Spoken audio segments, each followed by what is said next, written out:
Halo semuanya, selamat datang di segmen analisa kasus korupsi di PT Timah Tbk. Ini luar biasa, kayaknya menyakiti banget mayoritas masyarakat Indonesia. Karena di tengah ekonomi kita yang memang nggak sedang baik-baik aja, memang betul Indonesia termasuk dalam negara berkembang, tetapi di negara berkembang ini kan banyak masyarakat yang masih jatuhnya adalah kelas menengah. Menurut aku ya, kelas menengah itu adalah bagian yang serba salah, karena nggak dibantu dari pemerintah, dalam tanda kutip adalah bantuan BLT, mereka nggak bisa dapat. Tapi juga dikatakan kaya juga belum. Jadi kelas menengah di Indonesia yang sekarang ini kayaknya menjadi mayoritas, itu kayak serba salah gitu. Kayaknya berat banget cari ekonomi, pajaknya tinggi, A, B, C, dan D. Tapi pada saat melihat dari kasus PT Timah Tbk ini, ngebuat kita terkaget-kaget gitu ya. 271 triliun rupiah adalah angka sementara yang menjadi kerugian negara gara-gara ada 16 orang yang sudah menjadi tersangka, termasuk beberapa pesohor di Indonesia seperti Harvey Muiz, suami dari Sandra Dewi, dan juga dari Helena Lim. Ini ngebuat kita tuh kayak kesenjangan sosialnya semakin tinggi dan kita ngerasa marah gitu, kemana aja selama ini pemerintah atau instansi terkait, karena nggak masuk akal dan tidak masuk logika ya teman-teman. Aktivitas penambangan liar di Bangka Belitung itu adalah sudah terjadi puluhan tahun, dan itu aktivitas yang bisa dicek dengan mata kosong, nggak perlu pakai mikroskop kita mengeceknya untuk mengetahuinya. Anehnya adalah aparat-aparat setempat, apakah mereka tidak mengetahui aktivitas ilegal tersebut? Kayaknya agak sulit untuk dipercaya. Makanya mudah-mudahan dari Kejaksaan Agung benar-benar bisa memberantas kasus ini dengan lebih detail. Nah, ini juga ada bagian video yang bagi aku juga lagi dan lagi sangat memprihatinkan. Ada salah satu video, kalau nggak salah ini adalah tayangan dari podcastnya Kaesang ya, putra dari Pak Jokowi. Videonya kayaknya sudah nggak ada lagi di channelnya, tapi ada beberapa teman yang mengirimkan video ini, potongannya, untuk aku bahas dan aku reaksikan. Ini adalah video pada saat Helena Lim diundang di acaranya Kaesang, untuk ada sesi bagiannya adalah menunjukkan berapa sih harga outfit yang kamu pakai. Dan ternyata outfit yang dipakai itu nilainya nggak cuma 1 miliar, 2 miliar, tetapi dengan emas, berlian semuanya, kayaknya sudah mencapai belasan miliar. Miris ya, atas nama motivasi orang lain, tetapi ini adalah bagian flexing yang ternyata kan dia adalah bagian dari para koruptor di kasus PT Timah Tbk ini. Waktu dia disita di rumahnya, tepatnya adalah ada uang mata asing, nilainya sekitar 33 miliar.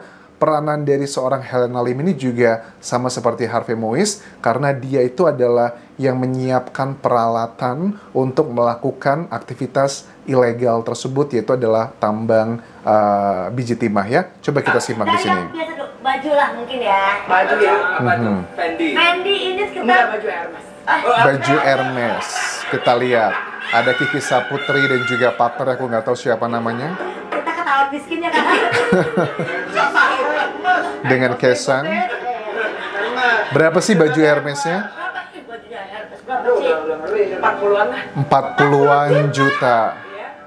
Itu Gaji lo 2 tahun. Rata-rata orang Indonesia tuh kalau gaji UMR tertinggi kan berada di Bekasi ya, sudah sekitar 5 jutaan ya. Tapi kan Bekasi itu cuma salah satu kota dari sekian ratus kota di Indonesia kan ya. Jadi 40-an juta rata-rata, let's say kayaknya gaji orang Indonesia itu mungkin 2,5 juta ya, kalau aku ambil rata-rata ya. 2,5 juta kali 12, berapa tuh? 2 kali 10, 20, 5 kali 10, ya ampun iya sih, setahun tuh 40 juta. Nabung setahun 40 juta kayaknya belum tentu juga bisa dapat, karena ada biaya hidup dan sebagainya. 5 juta. KW-nya 5 juta. KW-nya aja honor 1 kali manggung. KW-nya aja 5 juta, honor sekali manggung, kata Kaesang. Anting. Hah? 100 juta. Antingnya Kanan kiri. ratusan juta. Mau ngasih 1. Oke. Kan gua dari sebelah udah jalan tahu cincin. Cincinnya berapa nih? Gede banget ini. Itu 3 karat. Ini berlian. Wah, 6 karat. 6 karat. Miliar sih harusnya itu. Ya kan? Diamond. Dulu ya. Iya. Enggak sih, Mas, mas. dia jujur ya, bukan sombong, dia jujur. Oke. 6 karat itu berapa sih, Mas? Aku nggak nggak ngerti lagi gitu-gituan. Aku masih tanya gram. Berapa sih? Karat-karat ya. Iya. Karena Berapa? kalau 2 itu biasanya berapa? 400, 500. Tapi kadang kalau udah dikali 2 bukan berarti harganya langsung 1 Oh, iya. M. Bisa jauh. Berarti 1 M kan Enggak, ini? lebih. Lebih. 45. Lebih kurang. Nah, Wow, 5 miliar. Ya ampun. Berapa dulu? Gimana sih?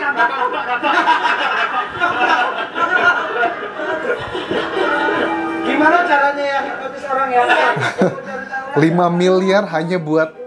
Adalah murah-murah. Oke, gelangnya berapa sekarang? Ratusan. Murah. Satunya 70-an kayaknya. 70-an juta satu gelang. Dan itu ada beberapa gelang. Gila ya. Kekayaan orang. Merinding saya, Pak. Gila ya. Ini 50, 70. Ya, iya, baru kanan kiri. Oke. Jam tangan. Sabar, sabar. Jam tangannya nih, mahal nih kayaknya. Berapa nih? Jam tangannya itu ya Allah. Apaan sih? Rolex bukan? Iya, Patek. Oh, Patek. Mahal tuh. Philip ini. Pakai Tawa aja lu ya. Iya, suami saya juga pengen tapi belum beli. Berapa itu? istri saya pengen Tak dulu. Duit beli rumah dulu. Pakai 4 berapa tuh Patek emang? berapa? 3 Enggak lah, 2 emang ya. 2 miliaran. Anbar. gitu. Gila. Tangan kirinya doang tuh 6 miliar tuh. Gila ya. Udah hampir 10 miliar tuh yang pakai semuanya. Harusnya dicuci tangan dong. Iya. Di sini tinggalnya di Bank Indonesia. Dia lagi mengamalin. Aduh. Kekayaan Indonesia. Tangan kecil anak enak. Iya, amazing ya, tepuk tangan ya. Gila. Ya wajar sih, sekali dia pakai itu ada hampir 10 miliar berlian dan juga perhiasannya. Nggak heran karena di penyitaan waktu kejaksaan menyita uang di rumahnya Helena Lim juga ada sekitar 33 miliar. Ini kan ngebuat masyarakat Indonesia tuh miris ya. Kita tuh mayoritas orang Indonesia buat makan besok aja kita carinya hari ini. Kalau untuk level kayak dia gitu, yang dia kan cerita waktu di wawancaranya Ashanti kan ya, ataupun juga Boy William. Mereka kan nanya, Ci, gimana sih caranya kok bisa kaya raya seperti ini? Aku yakin hartanya ini udah bukan lagi 10-20 miliar, dugaannya sudah ratusan miliar, bahkan sudah menyentuh angka triliun gitu. Bahkan untuk dari suaminya Sandra Dewi aja, itu kan untuk sahamnya aja dia punya 2 triliun nilainya. Terus untuk rumahnya aja itu nilainya mungkin sudah berapa ratus miliar rumah mewahnya yang sudah kayak hotel bintang 5. Belum pesawat jet pribadinya itu udah berapa ratus miliar. Belum berbagai mobil mewahnya itu udah berapa miliar. Gila ya. Di tengah, menurut aku tuh kalau ada orang yang sebegitu kaya rayanya, kayak ngerasa ya kita fine-fine aja kalau memang mereka kaya rayanya adalah hasil dari kerja kerasnya atau warisan keluarganya. It's fine, something yang nggak bisa kita kritik. Tapi kalau mereka korupsinya, mereka dapat duit dari korupsi, ya itu adalah uang masyarakat gitu, seandainya gitu kan ya. Di Bangka Belitung itu, ya kita nggak bisa menutup mata. Orang menilai bahwa keluarga Dewi Sandra gitu, dari suaminya Harvey Mois bilang bahwa dia ini adalah orang yang sosok begitu bersahaja, sederhana katanya. Walaupun punya harta berlimpah, tapi nggak suka flexing-flexing seperti Helena Lim. Tapi menurut aku, apakah keluarga Dewi Sandra itu tidak juga flexing? Ya menurut aku sama aja sih mereka flexing. Kalau aku cek dari sosial medianya, ya mereka menunjukkan aktivitas di tempat-tempat yang mewah, kemudian fasilitas yang dia miliki juga bukan fasilitas orang pada umumnya. Itu menurut aku adalah bagian dari flexing, karena setiap orang kan punya gaya flexingnya masing-masing alias sombongnya masing-masing. Jadi menurut aku kenapa orang Indonesia tuh kayaknya kasus ini kan sangat viral banget, kesannya kayak marah gitu masyarakat, karena kita tuh udah jenuh banget gitu ya ngelihat orang-orang segelintir kecil orang-orang Indonesia itu bisa menikmati kekayaan yang luar biasa padahal dari hasil korupsi. Andaikan gitu ya uang korupsi tersebut dipakai buat pendidikan Indonesia, buat ngebantu misalnya ya kesehatan umum, fasilitas kesehatan umum, itu kan banyak banget yang terbantu. Makanya nggak heran dari Mahfud MD dulu waktu menjabat sebagai Menko Polhukam pernah mengutip statement dari salah satu mantan ketua KPK bilang bahwa kalau mafia pertambangan di Indonesia itu bisa diberantas, tidak ada lagi korupsi di sana. Setiap orang Indonesia, kan kita ada 270 juta orang ya, katanya setiap bulan itu bisa mendapatkan gaji 20 juta rupiah aja. Sebenarnya ini masuk akal loh dengan melihat satu aja dari timah aja udah seperti ini. Apa kabar dengan batu bara? Apa kabar dengan BBM? Apa kabar mungkin dengan emas? Atau dengan tambang-tambang lainnya? Atau dengan komoditas lainnya? Aku yakin di Indonesia tuh masih banyak kebocoran banget. Karena kalau kalian aku pernah pergi ke Qatar ya, Doha Qatar ya. Itu kan dikatakan bahwa di sana nggak ada pengemis anjas. Karena pengemis di sana itu aja digaji sama negaranya, karena negaranya penghasil minyak terbanyak juga di dunia. Itu kan dari hasil alamnya aja bener-bener dijadikan untuk masyarakat. Indonesia pun juga sama ya. Kita itu apa sih yang nggak ada di Indonesia? Sumber daya alamnya luar biasa berlimpah. Orang pintar di Indonesia itu banyak banget.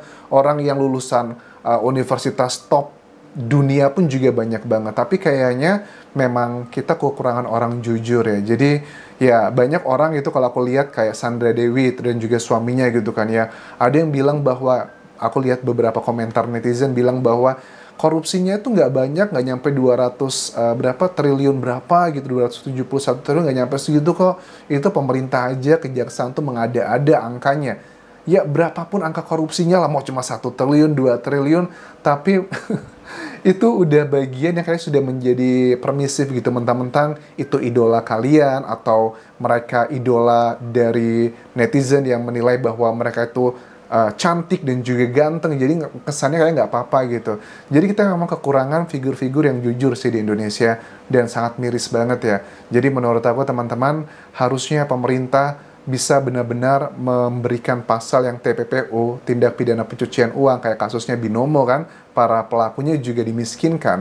Harusnya mereka juga itu ya hartanya disita. Salah satu caranya adalah dengan terus memviralkan. Karena di Indonesia itu kalau nggak viral katanya nggak akan mendapatkan keadilan. Jadi kalau kasus ini terus viral, aku yakin banget 16 tersangka termasuk juga dengan Helena Lim dan juga Harvey Mois yang menjadi perhatian netizen sekarang karena mereka adalah public figure, harusnya mereka akan juga dimiskinkan. Tapi juga aku yakin mereka udah pinter lah. Katanya banyak yang bilang, kayaknya uang-uang mereka tuh disimpannya di bank luar negeri anjas, gak cuma di Indonesia. Ada aset-aset yang dibeli di luar negeri. Nah, pemerintah harus benar-benar jeli dan juga cerdas bagaimana untuk mengambil aset-aset tersebut. Kita nantikan ya perkembangannya seperti apa. Masyarakat tuh sangat marah dan juga kecewa dengan peristiwa ini. Angkanya 271 triliun loh. Kalau dibelikan susu gitu ya buat orang Indonesia, kita bakal pinter kali 7 turunan. Oke, thank you sudah menonton. Sampai ketemu lagi di video berikutnya. Tinggalkan like dan juga komen. Subscribe channel YouTube ini. Follow Instagram, Facebook, dan juga akun TikTok Budi Anjasa Sumara. Sampai jumpa.